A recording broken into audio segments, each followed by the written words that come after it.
Let me know when you're ready. Yep. Okay, hello everyone. Welcome to the After Chat. Bill Apter here at Legends of the Ring. Bobby Fulton, yes, the Fantastics. Yes, Jimmy Garvin, the Freebirds. Well, it's not my fault. I know, it's not your fault, but the match that never happened. The Freebirds against the Fantastics. What would have happened? I'll tell you one thing right now. If it had been Jimmy Jam Garvin and Michael P.S. Hayes, it would have been on. As a matter of fact, on my watch, it's 10:45 in New Jersey. And I know that he probably don't have his trunks and trunks and stuff, but it don't matter. We could have a good old-fashioned street fight. He could represent the Freebirds. I could represent the Fantastics. You could be the special announcer. We could get somebody to be a special referee. I feel like I got one more match in me. How about you, gorgeous? Well, as long as they call an ambulance and it's standing by, I'll go for it. So two of the, when you talk about the classic teams, how come was it just that you weren't in the same territories? That actually you were in Texas. How come it never happened? But he was with Precious, and he had his things going on with the Von Erichs there. Yeah. As a matter of fact, I believe he was washing cars and horses and. That's right.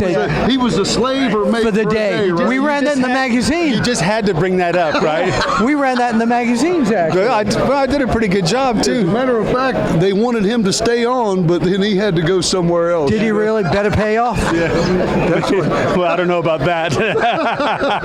Bobby, thank you. We're going to catch up with... I'm going to get out of here, but listen, if you don't mind, could you just do one thing? Count 1, 2, 3. 1, 2, 3. Pinned his shoulders to the... Look at this. It happened. You saw it right here on the After Chat. Jimmy Garvin, first of all, have you got the ring? Yeah, I do. Would you show that?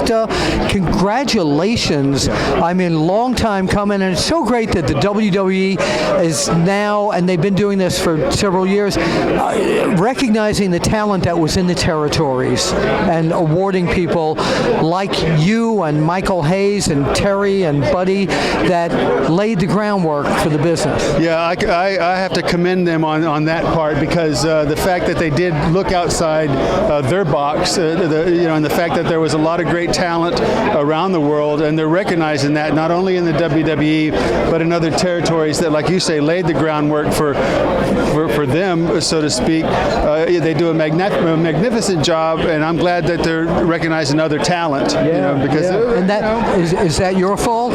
No, it's always not my fault. That was one of my favorite catchphrases of all time in pro wrestling. Tell us where you're living these days and what you're up to during the day these days. Charlotte, North Carolina. I've been there since '86. Patty and I celebrate our 47th anniversary next month. Now, Patty being? Precious. Precious, yeah. Yeah, 47 years we've been together. I have 3 wonderful grandchildren. I'm a captain for Warren Buffett on his NetJets operation, which is the #1 carrier in the world for private luxury air travel. And I'm proud to say I've been with them going on 16 years, and that's magnificent. I'm living a great life. I've been blessed. I had a great wrestling career, and even this year, I'll be a year longer in the aviation industry, which that's what I do. Did you ever think that was...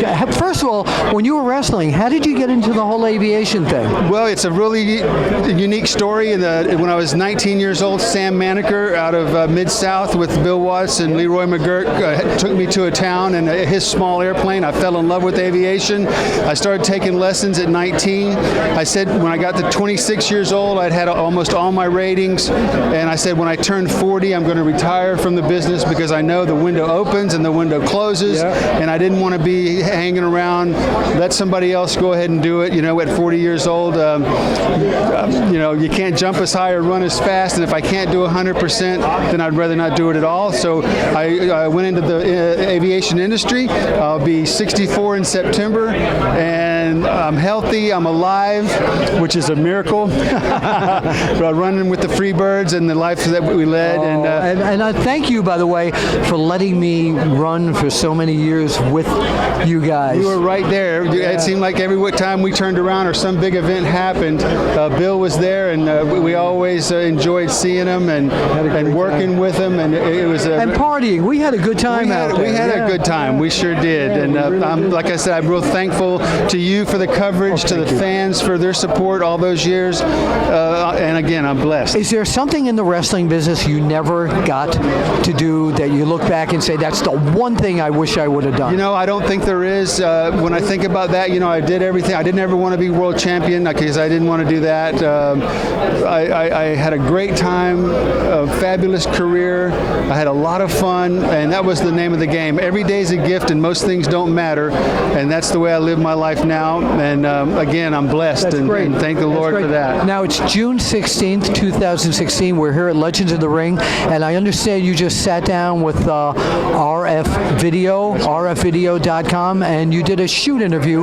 What are some of the things that were covered in that? Well, they always do a real good job with their product, and I have to hand it to them for that. It's always a pleasure to work with them. It was about 2 hours long or so. We covered everything from, you know, the old Florida days in the NWA. We went all the way through World Class. We went up to AWA when I was with Vern, going to Vince for the first time, the WWE, which didn't quite work out, which that's okay. At the time was WWF. Everything happens for a reason. We covered coming back into the Crockett territory. So we covered pretty much my whole career. I'm going to ask you a question. Did they cover... Did they cover that too? No comment.